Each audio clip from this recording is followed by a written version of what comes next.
The fire crackled weakly, its once bright flames now dimming as if the cabin itself was swallowing the light. Alex, Jessie, and Tyler sat huddled together, the oppressive weight of the night pressing down on them. Every creak of the old wooden structure seemed amplified, echoing through the stillness. The storm outside had only grown worse, the wind howling like a living, breathing thing, its icy fingers clawing at the windows.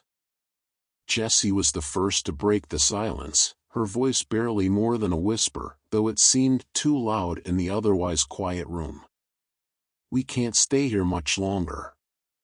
Something's out there, watching us. I can feel it." Her eyes, wide and full of fear, flicked toward the window where frost clung to the glass, distorting the view of the swirling snow beyond.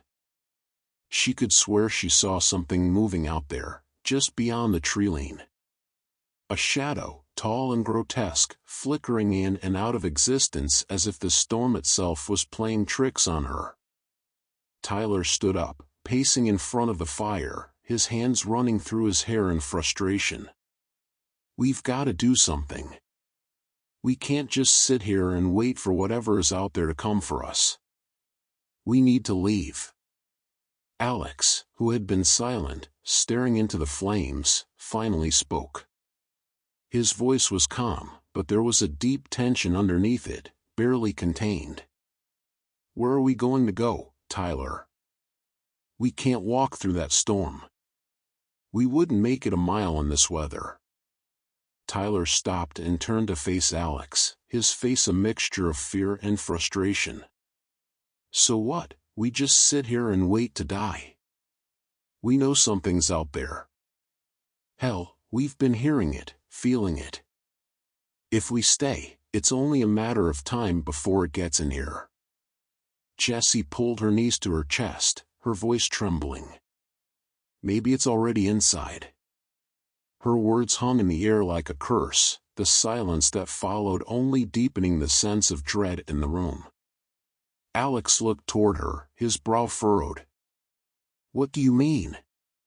Jessie shivered, though it wasn't just the cold. "I don't know. It's just this feeling, like we're being watched. Not from outside, but from within. Like there's something here, with us."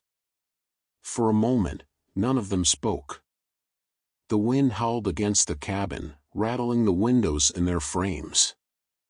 The fire popped, sending a few sparks onto the stone hearth, but the warmth it provided felt like it was diminishing, like the cold itself was seeping in from the very walls. Then it happened again. Thud. A heavy, deliberate sound, coming from above them. It wasn't the wind. It wasn't the old wood settling. It was someone, moving upstairs. Jessie's breath caught in her throat, her eyes wide with fear.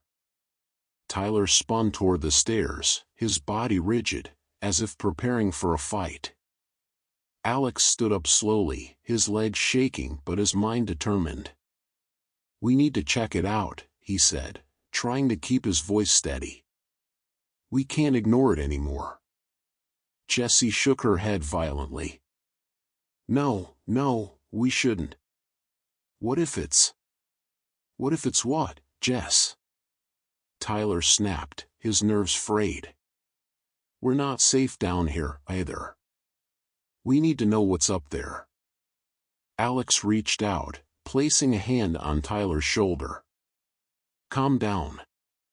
We'll handle this together, but we need to be smart. Whatever's up there, we don't know what it is." They exchanged a glance, the gravity of their situation fully sinking in. Tyler grabbed the poker from the fireplace again, gripping it tightly like it was his last line of defense.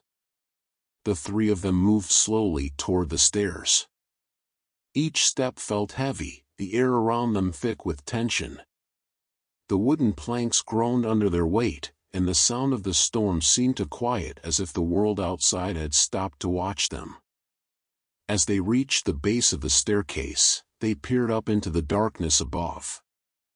The hallway stretched out before them, dimly lit by the faint light from the fire below. Shadows danced across the walls, twisting and shifting in the flickering light.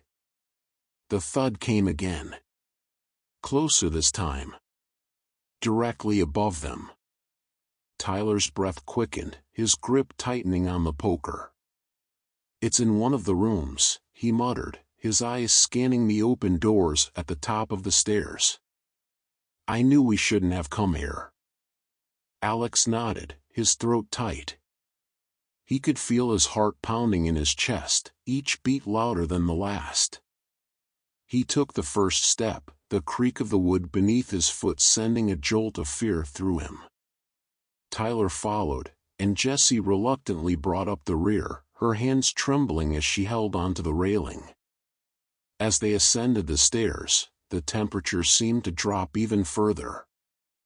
Their breath came out in visible puffs, and the air felt damp, heavy with something unspoken. Each step was slower than the last, their legs heavy with dread. When they reached the top, the hallway stretched out before them in eerie silence. The doors to the bedrooms stood ajar, dark and foreboding. Alex motioned for them to stop, his hand shaking slightly. "We'll check each room," he whispered. "Careful, okay?" Tyler nodded, though his face was pale, his eyes wide with fear. Jessie didn't say anything, her body stiff with terror, but she followed closely behind. The first room was empty. The bed, untouched and covered in a thin layer of dust, sat against the far wall. There was nothing out of place. Just the lingering sense that they were not alone. The second room was the same. Empty. Silent. But when they reached the third door, the largest room at the end of the hall, they paused. The door was open wider than the others, swinging gently on its hinges as if it had just been moved. Alex felt a chill run down his spine. Something's in there. He didn't wait for a response. Slowly, he pushed the door open further, revealing the room beyond. It was darker than the others, the shadows deeper, more oppressive. The bed in the corner was covered in a thick layer of dust, and the window at the far end of the room was open, the wind howling through it. But that wasn't what made Alex freeze in place. It was the figure standing in the corner. It was barely visible, shrouded in shadow, its form twisted and unnatural. It didn't move, didn't acknowledge them, but Alex could feel its gaze, cold and hungry, boring into him. Tyler took a step back, his face drained of all color. "What the hell is that?"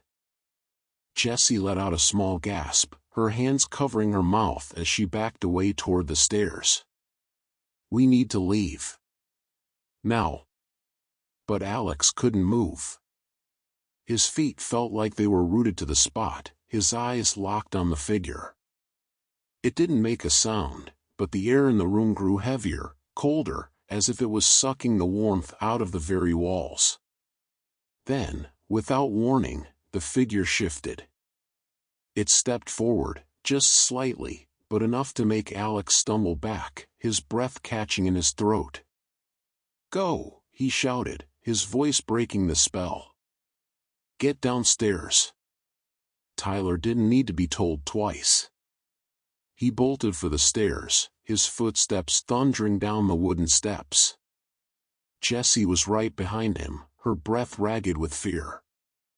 Alex hesitated for just a moment, his eyes lingering on the figure before he turned and ran after them. As they reached the bottom of the stairs, the sound of footsteps followed them, heavy and deliberate, coming from above. The figure was following. Tyler yanked the front door open, snow blowing in as the storm raged outside. "We have to go. Now." But before they could step out into the snow, the whispers returned, louder than ever. "Stay with us, forever." The door slammed shut, trapping them inside. the temperature dropped again, frost forming on the windows, the fire and the hearth sputtering out, leaving them in near darkness. Jessie screamed, her voice piercing through the cold air, but it was drowned out by the rising chorus of whispers. The cabin seemed to groan under the weight of it all, the walls closing in, the shadows growing darker and more sinister. Alex, Tyler, and Jessie huddled together, their eyes wide with terror as the footsteps grew closer, the whispers louder, until they were all-consuming. They had come here for a getaway, but now, it seemed, the cabin had other plans. And as the night wore on, the three friends realized they weren't alone.